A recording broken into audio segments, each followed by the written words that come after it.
Hey everyone, welcome back. Today we're gonna do a deep dive into Oh, something yeah. pretty big. The recent NATO summit Yeah. that just finished up in London. If you're listening to this, Right. you probably want to know what went down, Absolutely. why everybody's talking about it, Oh, what it all means for the future. Well, yeah. we've got you covered. You bet. We've been looking over all kinds of stuff, news Of articles, course. official statements. We even dug up some historical context Oh, wow. just to give you the full picture. Very cool. So this Great. wasn't just some routine NATO meeting. This summit was about some really big changes in global power. Oh, yeah, for sure. And it all happened while the war in Ukraine is still raging. Right. Speaking of Ukraine, do you remember that meeting between Trump and Zelensky? Oh, yeah. That happened at the White House At the White House. right before the summit. Yeah. Oh, man, that really set the stage for some drama. From what I read, it sounded like they had a real clash about how committed the U.S. really is to Ukraine. And that got a lot of European leaders nervous. Definitely. That meeting really showed how uncertain Europe is feeling right now about the U.S.'s role in keeping them safe. I mean, European countries, they've been depending on the U.S. for security for, like, forever. But now they're starting to wonder, hold on, is the U.S. really going to be there for us when we need them? Yeah, like Europe is thinking, Right. okay, maybe we need to start taking care of ourselves a bit more. Yeah, absolutely. And that actually leads perfectly into one of the biggest themes that came out of this summit. European countries Yes. stepping up their defense game in a big way. Huge. When I saw the numbers, I was shocked. We're not talking about some small increases here. No. We're talking serious money. Yeah, it's remarkable. Since 2014, European allies, and Canada too, they've all increased their defense spending together by over, get this, $700 billion. Wow. And just in 2024 alone, they spent $485 billion. That's a 20% jump from the year before. I am blown away by those figures. It really sounds like Europe is sending a clear message, like they're not messing around. Yep. But I'm curious, what are they actually doing with all that cash? Is it all just going into bigger armies? Well, it's not just about size. It's about modernizing their forces, making them more strategic. And you know what? A lot of European countries are investing a ton of money in cyber defense because they realize cyber warfare is a growing threat. Oh, that's interesting. Yeah. They're also developing some really advanced weapon systems. Like what? Drones, precision-guided munitions, that kind of thing. And of course, a big chunk of that money is going to support Ukraine. Okay, so it's a multifaceted approach. Definitely. And speaking of Ukraine, Yeah. the summit came up with a 4-point plan to Right. try and deal with the war that's still going on. Can you break that down for us? Sure. The first point is all about continuing the military aid to Ukraine and maybe even increasing it. Yep. This means giving them a bigger range of weapons, maybe even longer range missiles, so they can hit targets further inside Russia. I bet that's going to make some people in Moscow pretty upset. It could, yeah. And that leads us to the second point, which is about getting tougher on the economic sanctions against Russia.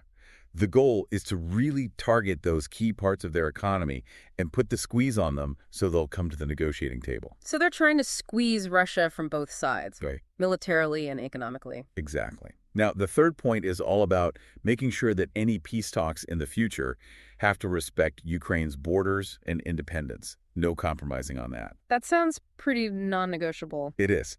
And finally, the fourth point is maybe the most important and definitely the most controversial. They're talking about creating something called a coalition of the willing. Okay, I gotta admit, I'm a little confused about that. What does that even mean? Is it like a new mini NATO? Who's in it? And what are they supposed to do? It's not really a new organization. Think of it more like a group of countries that are willing to do more than just send aid. They're ready to get more involved in defending Ukraine. This could mean sending troops to Ukraine or giving them direct military help if Russia makes things worse. Wow. So is this Europe basically saying, we're ready to put boots on the ground even if other countries aren't? That's a pretty bold move, especially when you think about how risky it is to have a direct confrontation with Russia. Yeah, it is a bold move, Okay. and it definitely comes with some big risks. But it also shows how serious Europe is about this. They see what's happening in Ukraine not just as some far-off conflict, but as a direct threat to their own security and to the whole idea of a world based on rules. you know? Right, right. Because Oh, if a powerful country like Russia can just decide to invade its neighbor and there are no consequences for that, what's yeah. stopping them from doing it again? Yes, It yeah. sets a really dangerous precedent. Absolutely. But if we're talking about like a real confrontation with Russia, where does this coalition of the willing fit in with NATO? That's a great question. And it really gets to the heart of how things are changing between Europe and the United States. That tension we talked about between Trump and Zelensky, Yeah. that wasn't just a one-time thing. Europe is starting to feel like they can't always count on the U.S. to have their back. So they're looking for other options, just in case. So this coalition is like Europe's way of saying, we're going to take care of our own security, even if the U.S. isn't totally with us. Exactly. It's a way for them to show they have power and influence on their own without needing the U.S. to make every decision for them. And this has been building for a while now. European countries have been slowly increasing their defense spending and working together more closely over the past decade. But this summit feels like a real turning point. It's like they're saying, we can't just sit around waiting for the U.S. to act. We have to do something ourselves. Yeah. But what about the specifics of this coalition? Do we know which countries are actually in it? They're still working out the details, but the main members will probably be the UK, France, Germany, Poland, and those Baltic states. Others might join depending on what the mission is and whether they're willing to send troops or resources.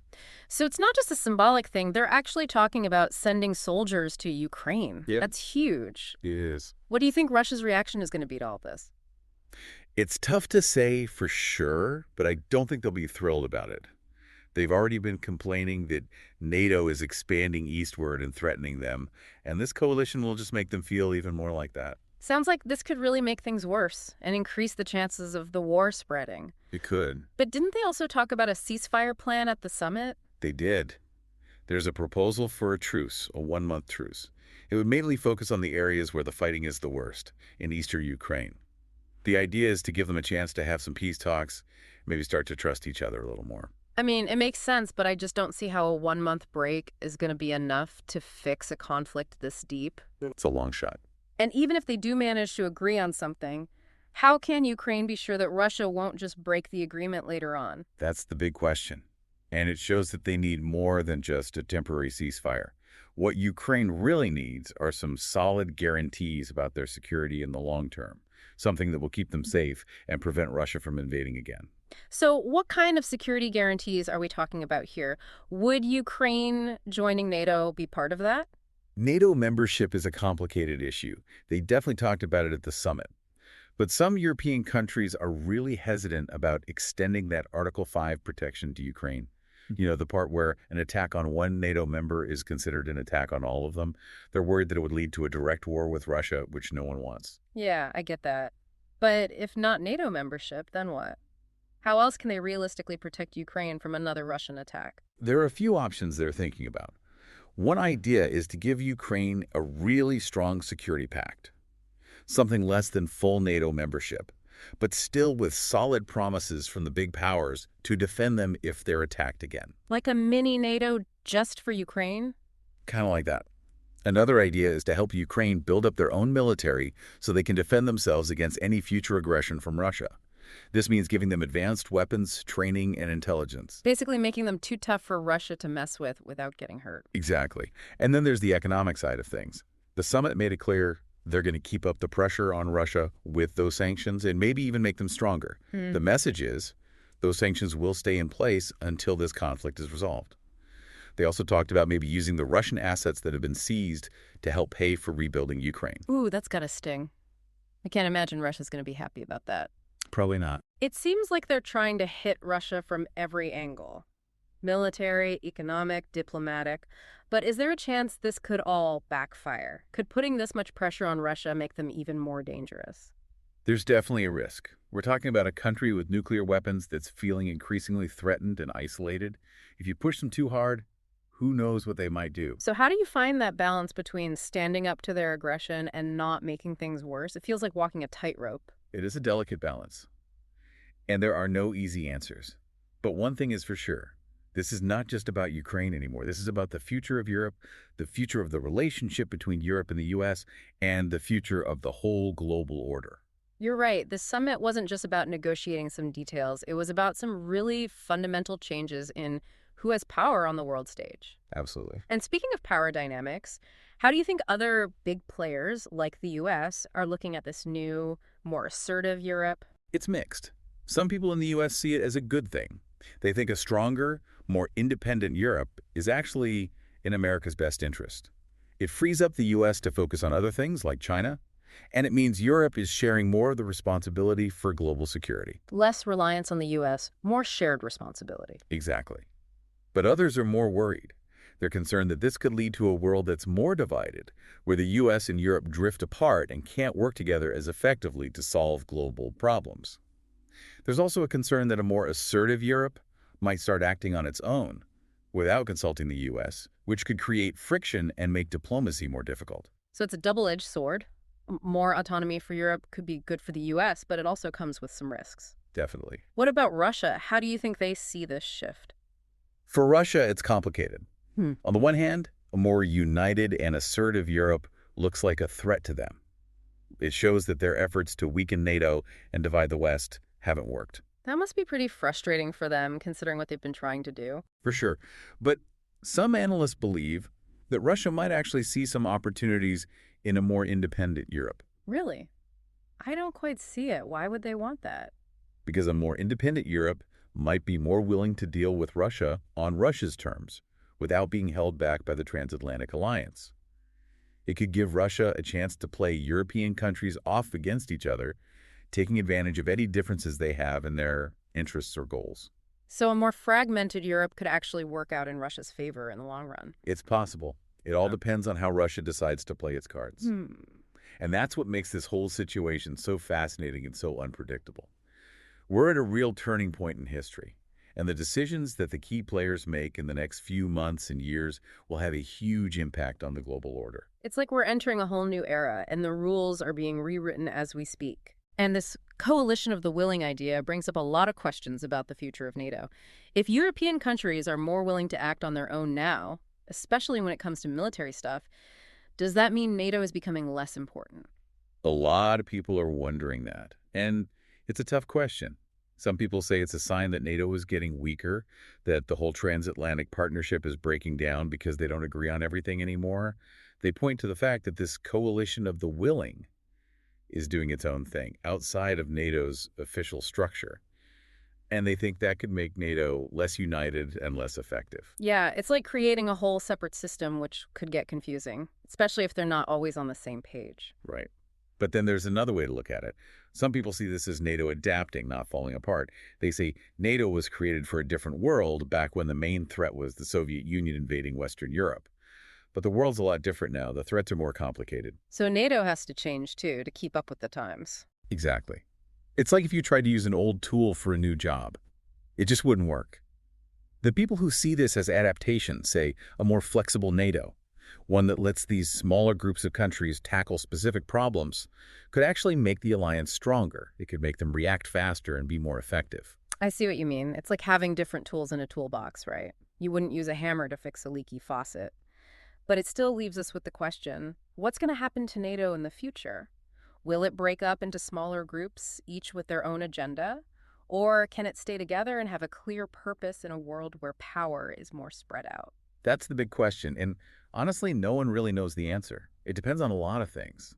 How committed the member countries are, what happens with global security, and whether NATO can change and reform itself to keep up. So we're at a really important point in history, and the choices made in the next few years are going to have a huge impact. It's like we're at a crossroads, and one path leads to more division and chaos, while the other leads to a world where countries work together better to keep everyone safe. Yeah, the stakes are high. And that's why this NATO summit was so important. It wasn't just about Ukraine or Russia.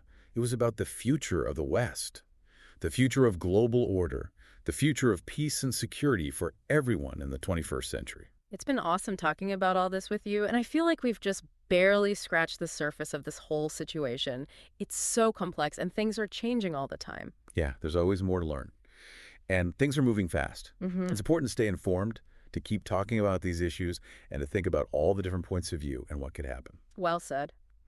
And to everyone listening, I hope this deep dive helped you understand the 2025 NATO Summit a little better and what it means for all of us. This summit was more than just a meeting. It was a sign of the times we're living in, a reflection of how power is shifting around the world, and the problems we're all facing in a world full of uncertainty and conflict. So, thanks for joining us on this journey. Until next time, keep learning, keep asking questions, and keep diving deep. Today is your lucky day. Today is the day that our $3 website works for you, paying you directly to your PayPal daily. Imagine $3 ongoing continuous payments to your PayPal account. Imagine falling asleep and waking up to $300 in your PayPal account. How would this make you feel? How could this help you? What bills could you pay? What kind of fun could you have? What does that retirement look like now? All for a one-time payment of $3. This website is DFY done for you, fully built and completely hosted, and never stops collecting payments for you.